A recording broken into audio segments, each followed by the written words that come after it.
Bonjour, mon nom est Rodrigue Amiot. Aujourd'hui, nous allons parler des threads, les filets.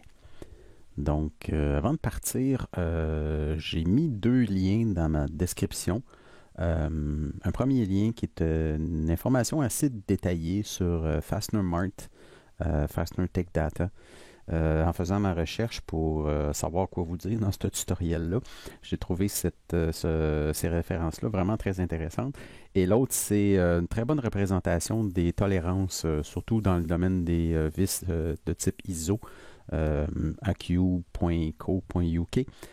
Donc, vous pouvez aller vérifier ces deux références-là. Il y a énormément d'informations si ça vous tente de lire un peu plus, mais je vais quand même vous faire un résumé très rapide des deux formats les plus utilisés sur le marché, qui sont en fait le NC, ANSC, où vous allez voir souvent UNC, UNF, qui sont en fait la même chose, c'est juste que le UNC c'est coarse, dans le sens que c'est des filets plus lousses, et UNF qui sont des filets plus fins, typiquement dans le monde impérial, donc en pouces. Et l'autre grosse norme, c'est la norme isométrique, qu'on va utiliser beaucoup, toutes les vis métriques, là, M1, 2, 3, 4, 5 et compagnie. Une vis est en fait composée principalement de deux choses.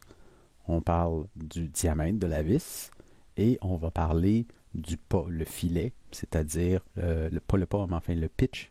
En français, le pas, c'est la distance entre deux filets. Encore là, ça dépend parce que ça va être défini différemment. Dans le monde métrique, si je m'en viens dans le métrique ici, un filet va vraiment être défini. On va y arriver. Le filet va vraiment être défini, le pitch, le 0.5 ici, on parle vraiment de la distance entre deux filets. Donc ça, c'est dans le monde métrique. Donc plus cette mesure-là est grande, plus le filet est lousse et plus large. Et dans le monde impérial, le filet va être exprimé, ici G40, c'est le nombre de tours par pouce. Donc là, la différence, c'est que plus le chiffre est grand, plus le filet est serré. Donc c'est la petite différence de la façon dont le filet est défini. Vous allez sur des sites avec des mesures très complexes, ils vont finir par vous donner vraiment la distance en pouces avec des décimales entre deux filets, mais le plus courant, c'est vraiment là, une mesure qu'on voit ici, là, 4,40. C'est vraiment une fraction par pouce du nombre de filets dans le fond. Retournons dans le monde métrique. Donc on a notre pitch, on a notre diamètre. Et la dernière chose qui va définir en fait une vis ou une bolt, c'est la classe. La classe, en fait, ce sont des mesures de tolérance. Les mesures de tolérance ne sont pas, ici j'en ai seulement deux, il y en a qui vont en offrir qu'une. Dans le cas des bolts, souvent il n'y en a pas beaucoup. Souvent dans les vis, il va y avoir deux, trois différentes tolérances. En gros, ce qu'il faut comprendre, c'est que dans le monde impérial, ici, et voilà, la tolérance, là ici, j'ai seulement que A2, A3. Mais ce qu'il faut comprendre, c'est que les tolérances dans les classes, dans le monde impérial, dans le mode NC, pour ce qui est d'une vis, ça va toujours être A. Et dans une bolt, c'est B. Donc A étant externe, dans le fond, quand les threads sont à l'extérieur. Et le B, c'est quand les threads sont à l'intérieur. Donc interne dans le cas d'une bolt. Pas d'une bolt, mais je veux dire d'un micro. Et on a A1, 2, 3. Donc, ce qu'il faut comprendre, c'est que plus le chiffre est petit, plus la tolérance est grande. Donc, on le voit bien ici, si on zoome un peu, on regarde le zoom ici, si je suis à A2 par rapport à A3. A3, vous voyez, là, quand je viens de prendre un peu plus d'expansion, donc ma tolérance, elle est moins grande que dans A2. Donc, plus le chiffre est petit, plus le tête va être lousse. Plus le chiffre est grand, plus ça va être serré. Et ça, c'est vraiment des tolérances qui ont été faites pour de la machinerie. Là, on parle de vis de métal et tout. Donc, dans le cas d'impression 3D, c'est un petit peu différent. En 3D, on va avoir tendance à prendre toujours le plus lousse. Et encore là, des fois, pour que ça fonctionne bien en 3D, on va avoir à choisir la face d'un des filets et puis faire un offset. Parce qu'on va avoir des petits problèmes là, de tightness à cause de la tolérance d'une imprimante qui n'est pas aussi précise. Dans le cas du métrique, c'est différent et un petit peu plus complexe. Vous irez lire le lien que j'ai mis, aq.co.uk, qui explique vraiment très bien la tolérance des vis. Donc, la tolérance des vis et des écrous pour ce qui est du métrique, On a les classes ici, AG6. C'est une lettre et un chiffre, donc ça comprend deux mesures. La lettre va parler du minor ou du major, c'est-à-dire, dépendant si c'est un écrou ou une vis, on parle du creux de l'arête ici, ou bien le creux de l'arête à l'extérieur ici. Et là, on va le voir ici, ça fait le même principe, donc c'est beaucoup plus subtil ici. Donc, plus mon chiffre est bas ici, plus c'est tête, et plus mon chiffre est grand, plus c'est lousse. Encore là, c'est vraiment le contraire du monde impérial. Et dans le cas des bolts, on va avoir H et G, on va avoir seulement que les mesures 4, 6, 8. Peu importe, allez lire le document si vous voulez vraiment avoir plus d'informations sur les threads. Pour le moment, il faut juste comprendre la direction. Donc, au niveau des classes, plus le chiffre va être petit dans le monde métrique, plus on va être tight, alors que dans le monde impérial, c'était plus le chiffre était petit, plus on est lousse. Je sais que c'est très fourrant, mais la meilleure façon, en fait, c'est de zoomer comme ça avec une inspection et vérifier votre affaire. Donc, les deux modes très importants que je parlais ici, ils sont ici, Unified Screw Thread. NC a aussi une version métrique, mais c'est pratiquement la même chose que le Isometric Profile. Donc, je vous conseille de prendre l'Isometric Profile et le United Screw ici. Donc, en gros, c'est pas mal les deux qui vont être le plus utilisés, à moins de tomber là, dans de la plomberie et des choses plus spécifiques. Mais là, vous avez le terme ici, faites tout simplement une recherche sur l'Internet, quel terme, allez chercher plus d'informations. Je ne me mettrai pas à les expliquer. Un, je ne les maîtrise pas, puis deux, on en aurait pour 4-5 heures. Donc, on va s'en tenir à ça pour tout de suite, pour ce qui est du thread lui-même. Mais maintenant, voyons comment le paramètre, en fait, de thread fonctionne vraiment.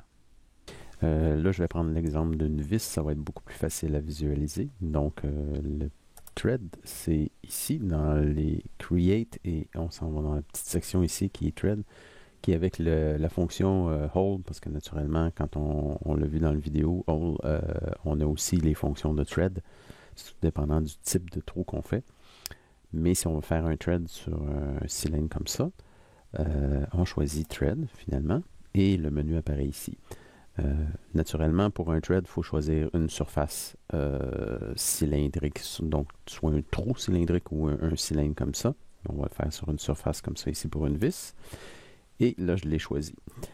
Le deuxième paramètre, c'est Model. Donc, vous pouvez, si je fais OK ici, on va avoir une représentation du filet, mais il n'est pas vraiment modélisé. Donc, c'est vraiment juste une image, dans le fond, qui wrappé autour du cylindre ici. Je vais retourner dans mon Edit. Si on fait Model, et là, on voit vraiment que le filet est modélisé en 3D. Donc, si vous voulez seulement une représentation du filet, vous pouvez utiliser, décocher le model. En général, on va mettre le model à On, c'est plus cute.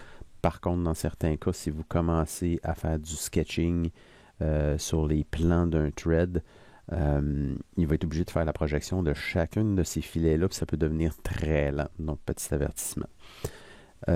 Ensuite de ça, on a la longueur, c'est-à-dire sur quelle longueur on veut le thread. On pourrait décider d'avoir du thread seulement sur une partie.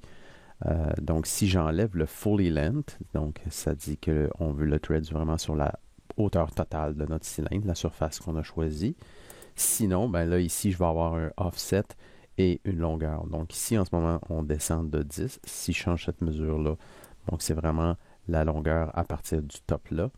Et j'aurai un offset. Donc, mettons que je voudrais avoir mon filet qui commence à 10 mm et 10 mm de filet. À ce moment-là, je pourrais rentrer ici 10 mm. Donc, on vient de voir, j'ai 10 mm d'offset. Et là, je pète 10 mm, je vais dépasser. Ben, mettons 5. Et voilà. Donc, on comprendra, on a exactement 10 mm ici, 5 mm de filet et that's it. Donc, oui, ça peut servir dans certaines situations. En général, on fait fully thread. Ensuite de ça, on a parlé dans le début du vidéo, c'est les différents types de filets. Donc, ici, on va travailler avec le isométrique pour vous montrer les différents paramètres. Donc, je pense que c'est pas mal ce qui est le plus utilisé en général. On a la grosseur. Ici, M, dans le métrique, ça va être en millimètres. Là, une chose qu'il faut comprendre, c'est que mon cylindre ici, si je m'en vais avant mon thread. Mon cylindre ici, si je fais un I pour information et je regarde le diamètre, il fait 3.721. Donc, je l'ai vraiment tracé librement. Quand je vais choisir mon thread, la fonction thread ici, comme ça, et voilà, et je clique, il va choisir la mesure la plus proche. On était à 3,7 quelque chose, donc il a pris 4 mm. Cela dit, peu importe la grosseur du cylindre que j'ai fait, je peux carrément décider de « Ah, ben, j'ai changé d'idée, ça va être du 10 mm. » Il va allonger le cylindre. Donc, vous n'êtes pas figé à la grosseur du trou du cylindre que vous avez fait. Vous pouvez toujours choisir une mesure particulière dans le thread pour pouvoir aller chercher ce que vous voulez. On va revenir à 3 ici, puis ça va être plus facile à visualiser. 3 mm comme ça. Et voilà. Ensuite, on a parlé de la désignation. Donc, dans le cas des métriques, on a différents types de filets. Dans M3, il y en a deux. Il y a le filet à 0.5 et 0.35. Comme on disait tantôt, ça, c'est une mesure réelle du filet. Donc, 0.35, on est beaucoup plus serré. Dans le cas des mesures impériales, ben, on va avoir typiquement le nombre de filets par pouce. Ensuite de ça, la classe, on en a parlé. C'est la classe ici qui définit notre tolérance. Donc, on voit ici, si on zoome in un peu le même exemple que tantôt, je m'en vais chercher 6. J'ai un petit peu plus de lousse. C'est ce que je vais choisir en général parce que je fais de l'impression 3D. Et finalement, on a la direction right hand, left hand. Il faut faire des vistes de les deux sens. Et Remember Size. Le Remember Size, ça veut tout simplement dire que malheureusement, j'ai fait une recherche, il n'y a pas moyen de créer des presets. Mettons, je réutiliserais beaucoup de M3, M5 et M2 pour pouvoir modifier rapidement d'un à l'autre. Je n'ai pas trouvé le moyen de faire des presets. S'il y a quelqu'un qui le sait, le mettre dans le commentaire. Remember Size, ben, ça veut dire que si je mets Remember Size, ici j'ai une vis 3M.5 à une tolérance de 6G. Si je fais un OK ici, et voilà, et que je décide de faire un autre cylindre, plus loin, OK, je vais choisir ce plan-là, puis je refais ça ici, puis là, je vais vraiment volontairement faire quelque chose d'assez gros, comme ça, je fais OK, je vais chercher ma fonction de thread, et on voit qu'il a laissé le 3 mm et compagnie, donc si je choisis ma surface ici, paf, il va automatiquement faire une vis de 3, M3 à 0.5 de désignation au niveau du filet et compagnie. Donc, c'est pas mal tout ce qui reste, tout ce qu'il y a à dire sur les filets. Allez lire les deux si ça vous intéresse de vraiment aller plonger un peu plus profond là, dans tous les différents types de filets. Allez-y. Je suis pas un spécialiste, là, machiniste, fait qu'il y a énormément de normes. Ça m'est arrivé quelquefois d'utiliser les modes pipe thread, où là on a vraiment des threads beaucoup plus gros et la formation du thread est très différente. Donc les différentes normes, vous voyez c'est arrondi ici, les différentes normes vont définir le type de thread. Donc ça dépend beaucoup de ce que vous faites. Les normes British aussi sont un petit peu moins courantes ici. DIN-Pipe aussi, je sais que c'est parfois utilisé, mais comme vous voyez, il n'y a pas eu beaucoup de changements. Fait qu'il y en a qui se répètent, qui s'entrecroisent. Mais je vais m'arrêter là parce que comme je ne suis pas spécialiste, je ne veux pas induire personne en erreur. Donc c'est ce qui fait la fin de notre vidéo. Et puis on vient de finir une bonne partie de la section des outils. Et on va continuer dans les modificateurs au niveau des modifications pour la prochaine série.